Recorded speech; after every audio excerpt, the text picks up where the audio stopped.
La synagogue de la paix à Strasbourg fête cette semaine ses 60 ans, l'occasion pour le grand public de pénétrer dans cet édifice impressionnant. Même la décoration s'inscrit tout à fait dans la, comment dire, dans la tradition de la Torah. On C'est retrouve un en lieu fait de une culte qui ne se représentation dévoile du que sang très avant sur rarement au tous ces motifs public.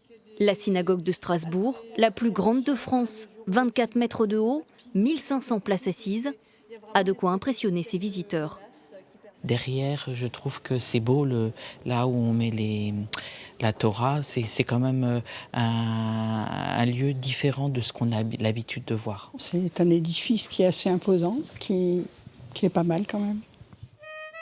Un édifice érigé en mars 1958, après 4 ans de travaux. Inauguré en grande pompe, en présence du maire de Strasbourg, Pierre Pflimlin. À l'époque, l'actuel rabbin Claude Eman n'a que 6 ans.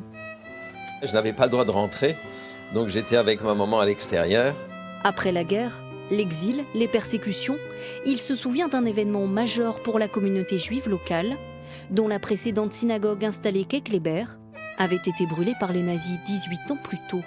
Revenir, pouvoir pratiquer son culte, pouvoir être reconnu en tant que communauté à part entière, c'était quelque chose qui était absolument capital pour les juifs de l'époque.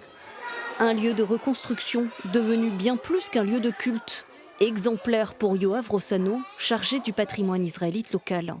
C'est vraiment quelque chose qui est unique, presque dans le monde entier.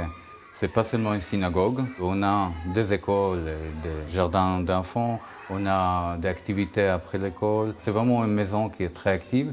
C'est le centre communautaire de la vie juive alsacienne. Un centre communautaire bientôt amené à augmenter ses capacités d'accueil, de plus en plus sollicité par une communauté forte de quelques 15 000 membres en Alsace. Il est à découvrir jusqu'à dimanche prochain.